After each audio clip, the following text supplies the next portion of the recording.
Hey. I just saw you were logging out, so I thought I'd stop by and give you something. A little welcome gift. We give awards to our top-notch employees for doing quality work, and they're nice to have since there's no official bonus scheme here. I already have about 11 or so. Oh. Bonjour? Of course. I'll pass it on. Well, looks like Olivier wants to meet with you. It's exciting. Follow me. It's on the top floor, so it's not hard to find. But the rest of this building can be confusing to first-timers, so we had the tools team whip up a great map application. Check your communicator. I added a waypoint to Olivier's office. Should be easy to find.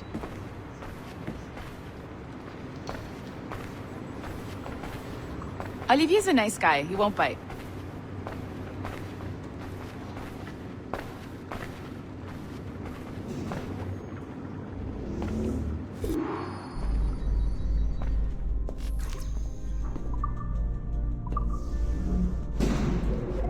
Hello?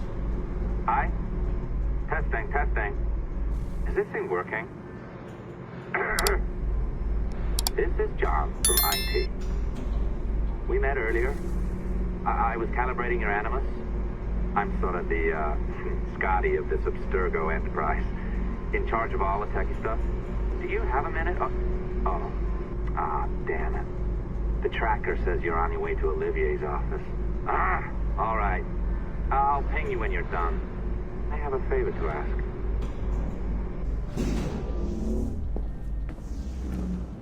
Bonjour. Go right in. He's waiting for you. Kenway line is our priority.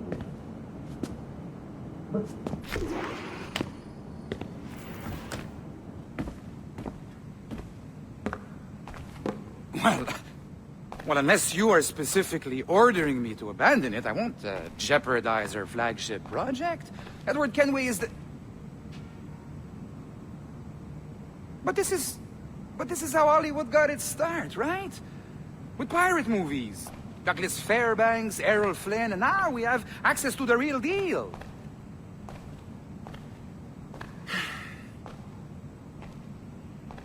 Wait. Exactly. We'll talk about all that together at the shareholders event. Right.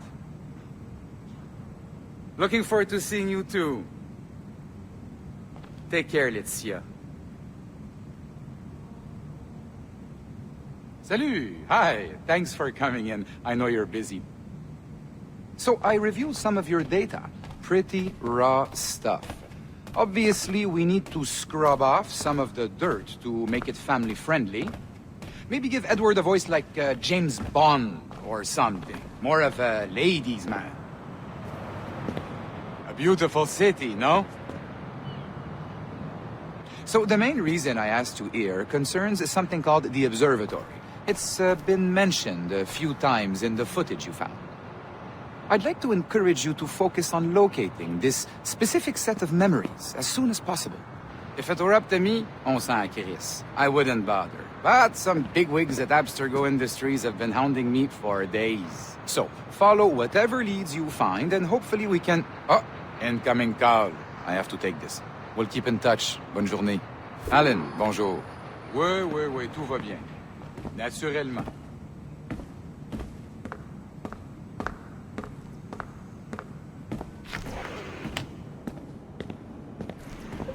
Hi, John from IT again. You got a second? Good. I'm adding a waypoint to your map. So, a colleague of yours left for vacation this morning and forgot to send a video file she promised me. Since I hate just about everyone else on your floor, I was hoping you could help me. Could you transfer the file from her computer and deliver it to the courier when she comes? It'll be easy. You just wander over to their Animus, log in, and transfer the file. Easy. And please be snappy before I find a reason to hate you, too.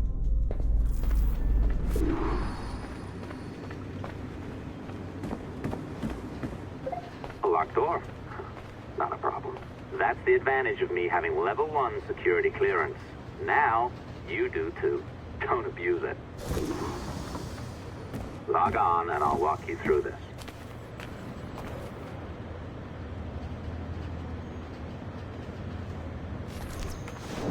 Now, you need to bypass the core to find the data inside. Once you reach it, your communicator will download it automatically. You need to find your way around the core to reach the data inside.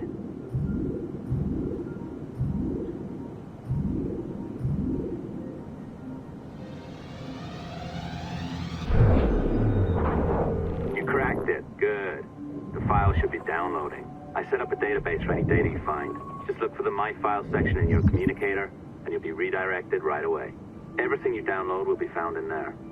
Protected by a firewall, of course. December 23rd, 2012. Sample Recovery Unit Team Lead Fisher Case reporting on Subject 17, Desmond Miles.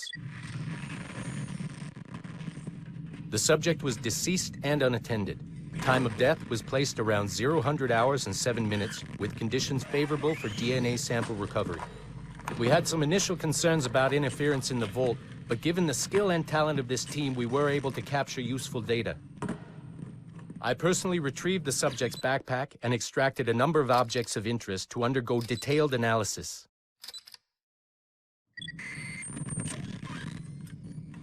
The subject displayed burns to the right hand, severe enough to fuse the bones, indicating some kind of spontaneous, intense burn trauma. Honestly, we've never seen anything like it before. Head, neck, and torso remained in good condition. I hand-selected recovery agents to retrieve fluid samples, blood and saliva. We then commenced material extraction and were able to preserve several exemplary samples. Data analysis and sequencing is already underway, and I'm told proceeding with exceptional ease thanks to the cloud database and the work of Abstergo Sample Recovery Unit 3. The legacy of Subject 17 will continue uninhibited as Sample 17.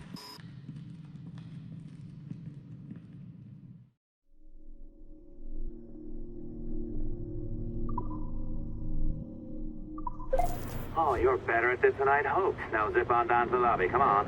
See that file you acquired? I wouldn't recommend watching it. I mean, you could, but it's unpleasant. So once you hand it off, just pretend this never happened, okay? Otherwise, you'll just go to bed feeling sad. Anyway, the courier should be waiting downstairs. She's been here a while. I suppose it goes without saying, just because you now know how to hack all your colleagues' computers, it doesn't mean you should. I mean, not every day, right? No, seriously, though, that's illegal, so don't be a dick. Unless that's your nature.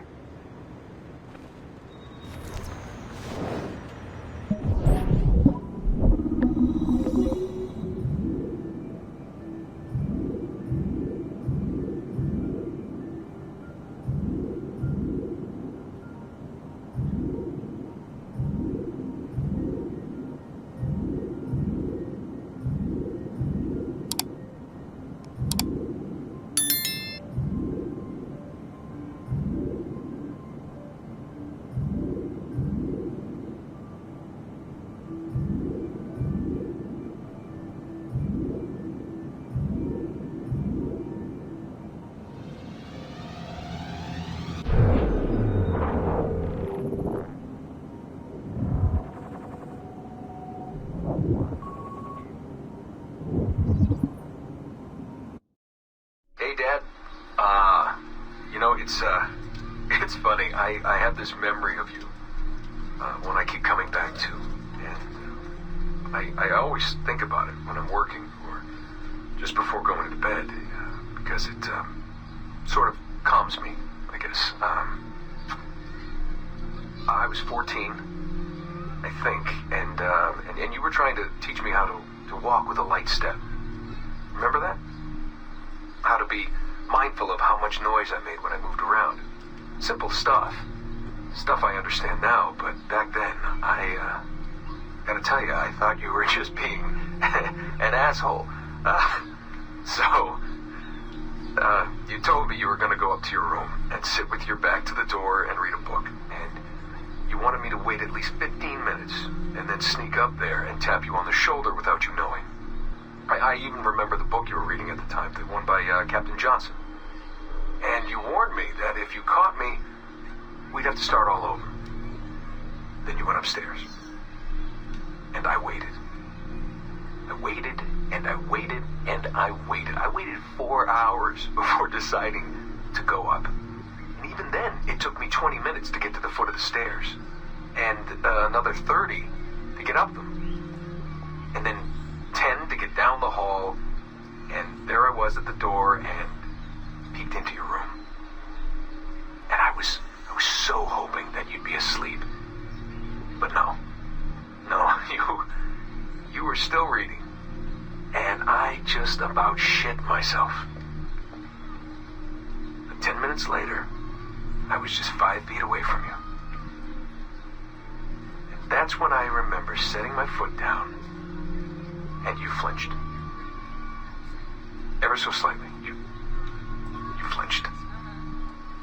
I thought maybe I'd imagined it, but I knew you'd heard me. You didn't say anything.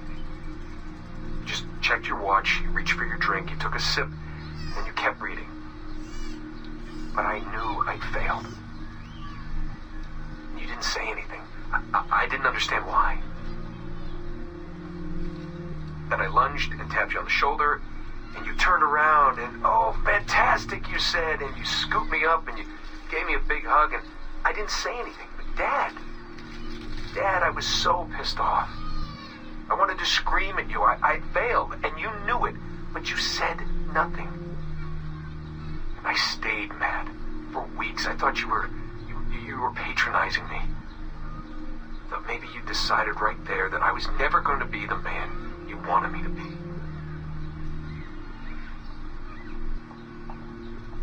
But I realized just a few years ago that you checking your watch, that was the clue, wasn't it? You let me win because I had been so patient.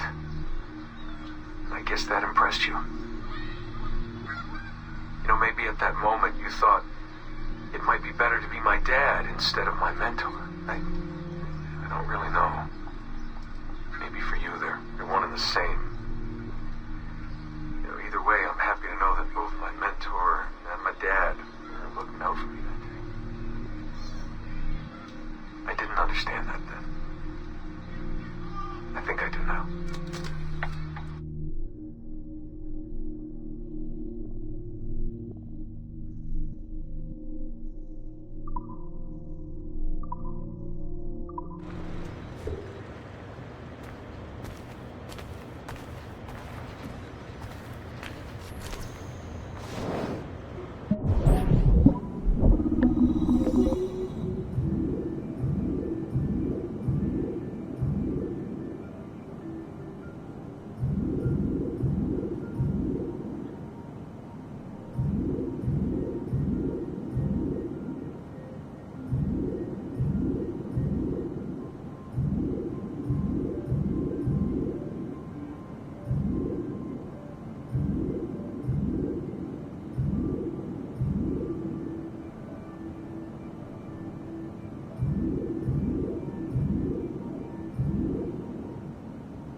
Going to change everything.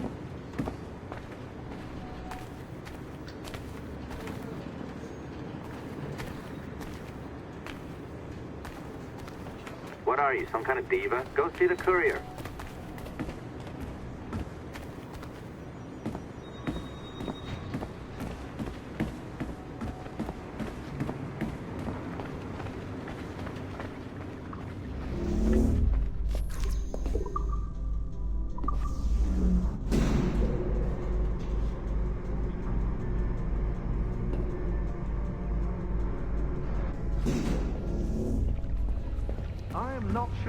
keep this up, you know? This job is well below my skill level.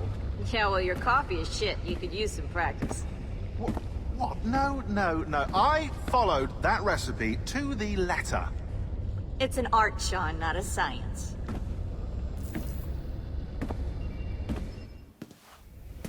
Oh, look who's here. So you didn't forget, after all. You're just incredibly rude and made poor Rebecca here wait for nearly 30 minutes. You limey. Be nice. Sorry about him. He's high on his own supply. So, how should we do this? Data transfer? Great. That should do it. We'll email you the receipt. Till next time. Take care, Shaun. Bye-bye, yes, bye. And don't expect any more free coffee. Arrogant. She's great, isn't she? Hey, I just got word the courier has come and gone. Wonderful, you're a miracle. No, that's an exaggeration. You're not a miracle. You're an employee, doing a job. But thanks for helping out. Anyway, thanks. Have fun pirating.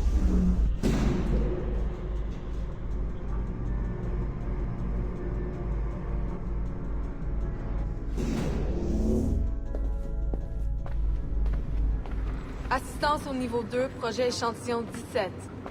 Support to the second floor, sample 17 project.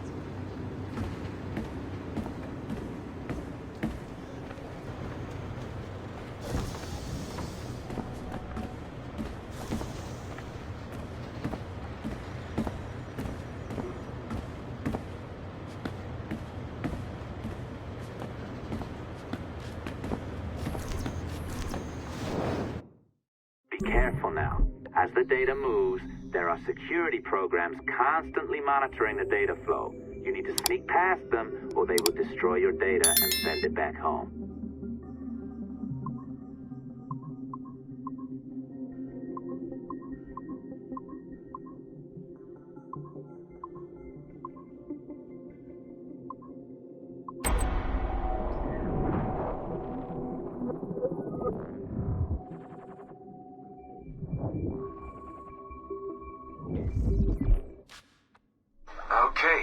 It's been a few weeks since the last recording. Sorry about that. Of course, I guess it's just a few seconds for you. I'll leap down the playlist. Anyway, I was talking about Clay. Casmeric, subject 16. So, when I fell into a coma back in Italy and woke up in the Animus Black Room, it was, so calming. It felt like I had woken up into a dream. Haze. A dream where none of this mess had ever happened. Felt like I should just be getting ready for another day of pouring drinks at bad weather, and another day of complaining about being between girlfriends and wondering what the hell to do with myself. But when I saw Clay just sitting there, it started to come back. You know, piece by piece, and when he told me about Lucy, fuck, you know, it hurt. You know, realizing that I killed her without thinking or feeling anything. Not at the time, anyway. Well, then things just kept piling on. More memories of Ezio and Altair and the first civilization. And then, right before he vanished, Clay passed on his memories to me. He showed me everything he had seen and lived through, and it was brief, but overwhelming. Not really sure how to explain. He saw glimpses of Adam and Eve and their escape from slavery. He saw the beginning and the end of the war between the first Civ and humans. He saw Minerva, Juno, and Tinia trying to work out their calculations. At least that's what they called them. They had these tools, these powerful machines that could predict possible futures. Not what was going to happen, but what could happen. Probabilities. And, well, they spent a lot of energy trying to figure out what was the most likely scenario for the future. Theirs and ours. And in the end, I guess they figured I was their most likely candidate. Some guy named Desmond living at the beginning of the 21st century of the Common Era. But which Desmond was the right one? Because, you see, probability is a weird thing. It can branch out in so many ways. Which version of me did they need? Was it the Desmond who got married early and had a son? One who stayed single in New York? Or was it the Desmond who moved to San Francisco to be a waiter? Maybe it was the Desmond who worked at an auto body shop in Chicago, or maybe it was the me who never ran away from his parents in the first place. First Civ had countless variations to choose from, but in the end, the lucky one was me. I'm the Desmond their best calculations spit out. I'm the Desmond they left their messages for, and I guess I have to live with that honor. What an honor. Pretty tired. There'll be more later. Ciao.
I have now resumed the practice of dressing as a man, and have put off my woman's dress.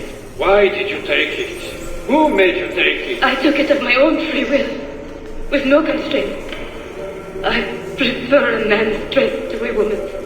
You made an oath, Jeanne. You swore to never again dress as a man. I never meant to swear that I would not resume the practice. Why have you done so? Because it is more lawful and suitable for me to return to the practice of wearing a man's dress, being always among men, than to have a woman's dress. I have resumed it because a promise made to me has not been. How is he? Hour 3, doing well. Are we still in 18th century Hungary? No. His connection is so stable, he's jumped between a few ancestors today. We're in 15th century France now. Turns out he's related to one of Joan of Arc's executioners. Surprise. Eileen, yesterday Vidic asked me to help him work out some of the bugs in his audiovisual renderer, and I told him... No.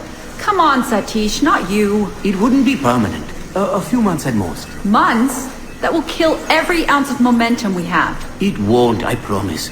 Honestly, I think this could help us. If I can get a look at what these people are doing, we could... Come on. He's trying to pull you over to his side. Don't you see that? He's luring you with quick victory and prestige. That's not what this is about, honestly. I need to get back to work. Eileen, I'm sorry. Do what you must. I'll survive.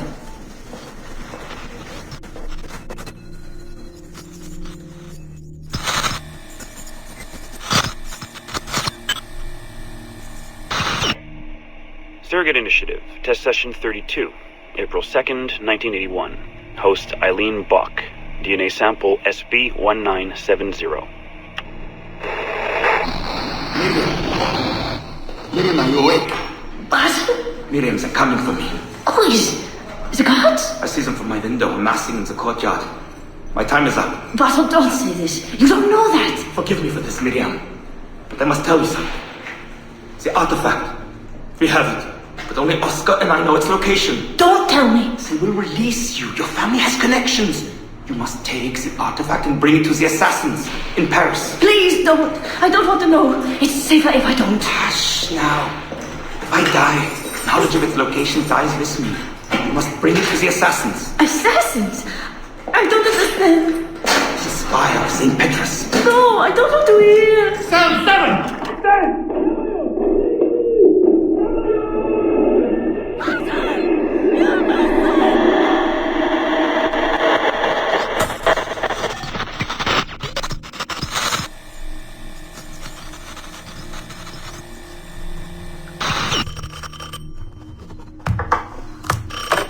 Hello? Eileen, hi. It's Carl. Carl, I know it's you. Sorry, you just sound exhausted. Did I wake you? No, I've just been busy. It sounds like it. I'm just a little tired, that's all. No, I mean, your project sounds fascinating. Your colleague, Dr. Warren Vidic, he called me recently and he told me what you've been up to. He what? Warren? Yeah, he told us about your research, memories, ancestry, all of that. He even asked if we'd be willing to come in and... No! Jesus, no! What the hell is he doing? Eileen, it's okay. We signed some papers, non-disclosure stuff. No! He's trying to fuck me over! Damn it! Eileen, we just talked about my mother, just like you and I did. World War II. That's all. It's the artifact. The what? Carl, if he calls you again, you tell him you work through me, okay? That's it. Vidic has been a pain in my ass for years, and I don't need him getting all the glory for my 2 years of hard work. All right. So how should I go about this? I mean, the wheels are in motion. I don't know. Just go through me if he contacts you again. Please? All right. You'll do that? Of course. Yes. Thank you, Carl. I'm sorry I was short with you. I've just been exhausted. That's all. It's all right, hon. Just take care of yourself.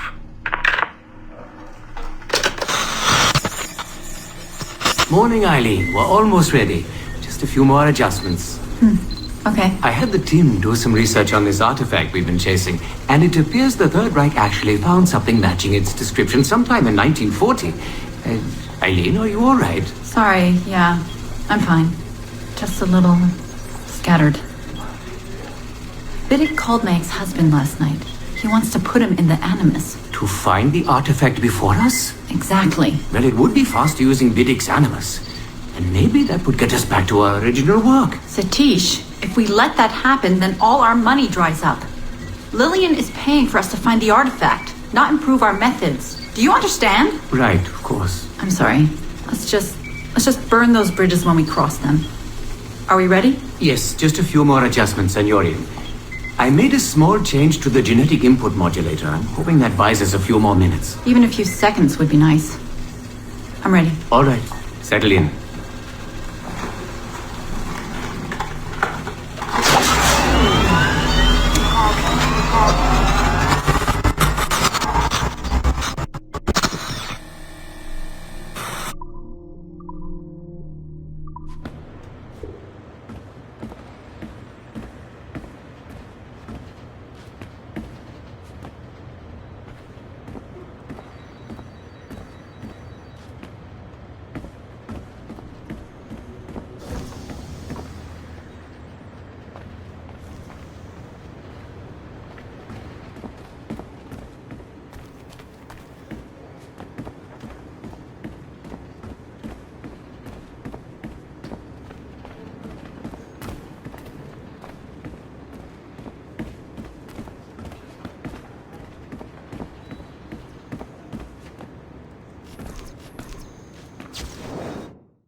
How'd the playtests had similar kinds of effects from the Animus.